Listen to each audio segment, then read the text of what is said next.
Welcome to the YouthRise Podcast, a platform dedicated to empowering youth voices through diverse topics of passion. I'm your host, Queeny Gong, and today I'm thrilled to introduce Jamie Zhang, a senior at West Vancouver Secondary School. In this episode, we'll be diving into the IB program, breaking down what it's really like and how to manage the stress that comes with it. We'll also explore Jamie's passions for sports and robotics and how they've shaped his academic journey. So join us as we take a deep dive into life as an IB student and uncover some valuable tips for balancing it all. Okay, so Jamie, can you first just introduce yourself to all the listeners? You can just share some unique facts about yourself or some hobbies. My name is Jamie, and I'm currently in grade 12, and I love playing soccer, badminton, and also I love doing robotics. Okay, that sounds pretty cool. So for today's topic, we have prepared a discussion about IB program as well as kind of stress management as a high school student. So just to begin, can you kind of introduce or explain the IB program to to the audience who may be a bit younger or who may not be that familiar with the program? Yeah, sure. I go to West Vancouver Secondary School, and we have this IB program, which stands for International Accelerate Program, which is an internationally recognized curriculum that aims to foster internationally minded and well-rounded students. And it is offered globally, and is composed of 6 academic subject groups. I think in Vancouver, it's kind of either IB or AP program. So personally for me, I do the AP program, which is a little different from the IB. I think IB is much more international and AP is just kind of for the USA. So that's a pretty cool difference there. So kind of just to get started, what made you choose the IB program? And kind of how did it differ? How do you think it differs from like a regular student, compared to your experience in your academic journey? First of all, I heard this IB program from one of my friends who graduated from our school a few years ago. So, and I got interested in this program because I actually want to learn more, learn beyond my full capacity. So I took this IB program, and I started with pre-IB program in grade 10. However, I didn't do full PDP because I was then still in ELL.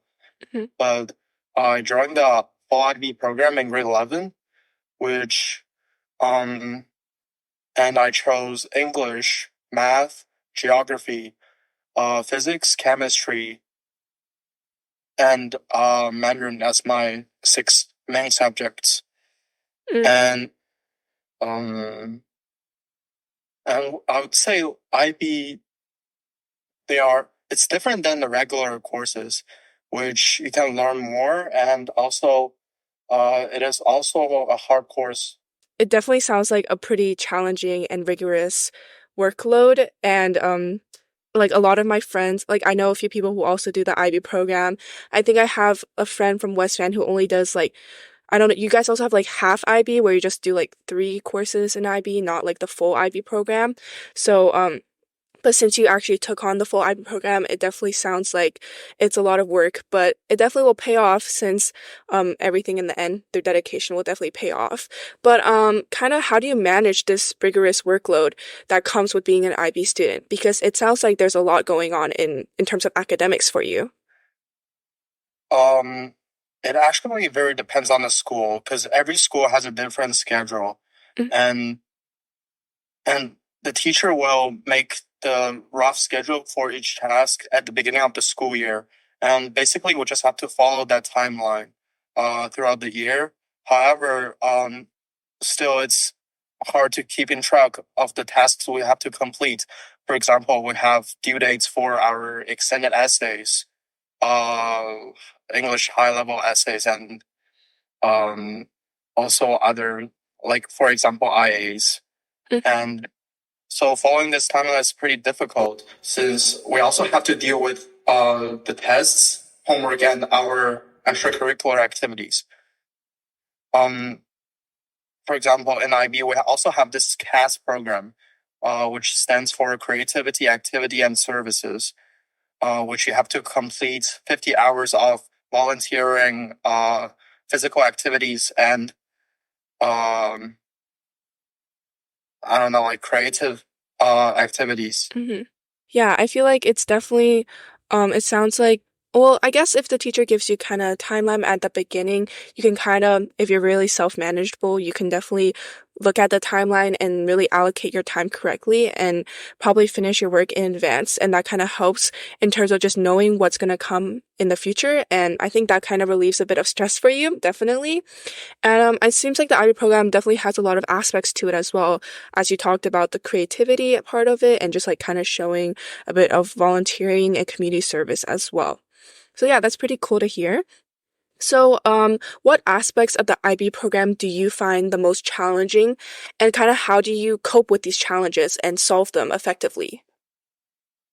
I would say time management is one of the biggest challenges for me hmm because while you have to focus on school and also, like, for example, I have a lot of extracurricular activities, such as sports and robotics and stuff, which I have to like put a lot of effort in, and which also costs a lot of time. So, um, and advice I would give to other students who want to participate in IB program is that you really have to um develop your time management skills so that you can keep everything on track and try to avoid procrastination because you actually will get a lot of you will actually face a lot of more challenges if you don't, because if you know IB has so much stuff to do. Like for example, we have to do four IAs in grade 12 and something like. Yeah, definitely procrastination is a hot topic right now amongst like this generation where like digital life and like phones and everything, social media is everywhere. And definitely as I'm also a senior in grade 12, I definitely like understand the problem of procrastination and like just putting everything to the end is definitely not it, especially if you're an IB student and you have that much work already. So yeah, it's good that you're developing a lot of these good skills because of course in college and everything, it's just gonna be more work and it's good that you have these skills in hand. So you talked a bit about sports and robotics as some of your major extracurriculars. So I kind of want to dive deeper into that topic and kind of more about your passions. So could you kind of explain deeper about maybe like I'm not sure you can pick either sports or robotics to talk about first, kind of what got you started into it, and how it's going for you right now in that area. Yeah, sure. I started participating in the VEX B5 VRC robotics competitions in grade 9, and this is my fourth year in robotics. And I have been making some achievements throughout these years. Probably my biggest achievement will be winning the provincials finalist and qualifying to Worlds. And this robotics actually teaches you a lot of stuff outside of classroom. For example, uh, I learned a lot of principles of physics in robotics, and also I learned how to not only knowledge wise, you can also learn how to the skills in teamwork and collaboration with others, since robotics is a team project and everyone has to put their efforts in to achieve their goals, right? So you really have to collaborate with others Mhm. to. Yeah. No, no worries. Sorry for cutting you off there at the end. Yeah, personally, my brother did robotics as well, but when he did it, it was during COVID, so he sadly wasn't able to go to the World Championships. But yeah, that's really cool that you were able to have such high level achievements in that area. Personally, for me, I'm not really oriented for robotics, and I'm not really good at physics or like those type of subjects. But yeah, I'm really like in awe when people like are really good at physics because I'm really personally not that great at those subjects. But yeah, that's really cool that you're doing this. And are you thinking of pursuing something post-secondary in like computer science, something related to robotics? Uh, yes. Actually, I want to do engineering as my major in universities and also computer science. I'm also really interested in programming and um yeah, and also because I started with robotics, right? So and we need programmings and we need a programming on our team, so I took the role and I started learning programming since then. Mm-hmm. Yeah, for sure. That's definitely good that you're merging kind of your academic interest with your extracurriculars because you can kind of develop skills in both areas.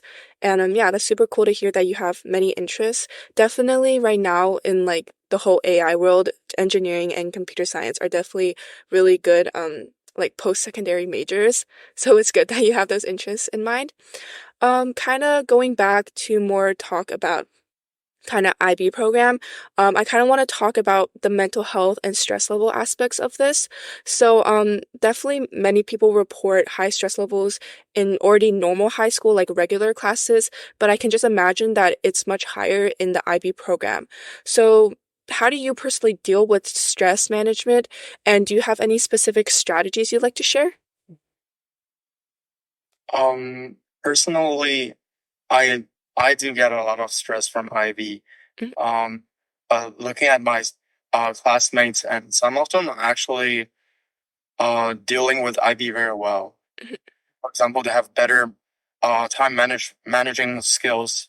For me, a way to reduce stresses might be sports, because you can relax yourself while doing something you are interested in.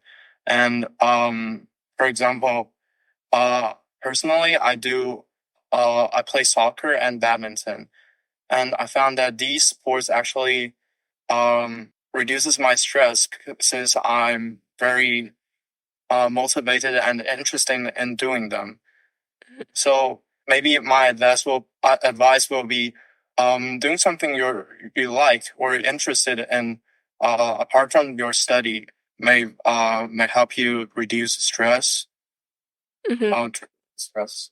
Yeah, for sure. I definitely heard like a saying before that like one thing is like a break from another. I actually think I'm not sure if you're familiar with like the athlete Eileen Gu, but like she's like a top skier, but then she's also a Stanford student and she's also like a model. So then like she always says to her followers that like she does skiing as a break from school and then she does modeling as a break from skiing and then she does school as a break of like both of the things. So yeah, definitely like sports, it's like a great way. I feel like athletics is always a good break from academics because it's so different and it keeps your body moving. And then like you're not really like of course you use your brain if you're like really good and like it's sometimes technical and you have to use your brain, but it's definitely really different from like actually logically thinking about like for academic work. So yeah, I think it's totally great that you have like sports in your life and I definitely recommend for like younger students as well to integrate that into their like schedule because sometimes studying can take up a lot of time, but you also need to leave time for like self-care and definitely like keeping yourself fit and healthy is also very important. So yeah, that's great to hear that that's one of your strategies and hopefully other people can learn that. So, moving on. So we kind of talked about stress and you did definitely agree that there is a lot of stress in the IB program, but you also said that it builds a lot of skills, as you set up with your friends who have better time management skills. So do you think, in your opinion, does that the IB program really prepares students well for university and beyond as well for like for the job market, etc.? Just like I said, IB not only teaches you knowledge, but it also teaches you uh, your living skills and uh, higher learning skills that may be very helpful in universities and even future careers. Since I'm just gonna use time management as the example again. Um, well, if you can manage your time well in high school, then probably you can manage your time well in universities and future as well. Um, so this is in my opinion, this is an very important basic skills that every individual should learn while they are in high school, so that Mhm. so they can achieve better, more or be more successful in the future. Mhm. Yeah, for sure. Um, Yeah, definitely in high school, developing those skills is very important. And once you get the hang of it and you've done it multiple times, as I'm sure the IB program trains you for, in university, you probably have a really great chance of succeeding in the same way because it is technically like, I'm pretty sure it's like you're learning university level classes, right? In the IB program, similar to university level. Yeah. Yeah, yeah. So yeah, that's the same for AP, right? It's basically college credits. So you're basically preparing for college as a high school student. So that's definitely something to be very proud of. And like once you're done in grade 12, you're definitely gonna be feel really relieved and also very successful of actually finishing the whole program. And it's definitely a thing that people all over the world know. So yeah, that's amazing to hear. So, kind of moving on to, we're almost done, but I kind of want to talk for like a bit about kind of support systems in your school. So definitely teachers, counselors are all over your school and also your peers. So how has that played a role in helping you manage the workload, the stress, or anything revolved around the program that you're partaking in? Since the teachers for IB are really different from the teachers from for regular courses, the most of the teachers in IB only teaches IB courses, IB 11 and 12, so they have more time to help um, each student to achieve better in that specific subject. And also we have a IB coordinator, which she will also be the counselor when you're applying for universities and writing your recommendation letters. So for example, in our school we have Miss Calhoun as our IB coordinator, and she will at the, just like I said, at the beginning of the school year, she will be the one talking to each the teachers in each subjects to finalize the timeline for the tests we have to complete. For example, the essays writing dates and also probably the tests as well. So participating in the IB program actually gives you a lot of extra helps from the teachers. Yeah, for sure. It definitely sounds like your school provides a lot of support in that way. And it's amazing to hear that they definitely supply like those teachers for you that can help you in your university applications, of course, because that's kind of like the final thing that you have to do to finish off high school. Yeah, and it's great to hear that you're still staying connected with all your teachers and also reaching out for anything that you need help for, of course. And yeah, so thank you so much for sharing all of those things about the IB program. So kind of just to conclude our podcast today, um like it's a bit of a creative thing that I had in mind, but you definitely don't need to answer it like directly. Maybe you can say something else about it. But like if you could change one thing about the IB program to make it maybe less stressful or more manageable for you, what would it be? I just want to say, like, for example, in my school, we have very limited course select options.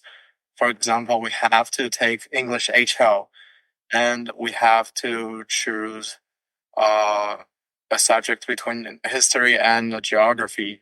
Mhm. So, which are the courses that I don't really necessarily need for my for this university that I'm applying for and the major I'm applying for.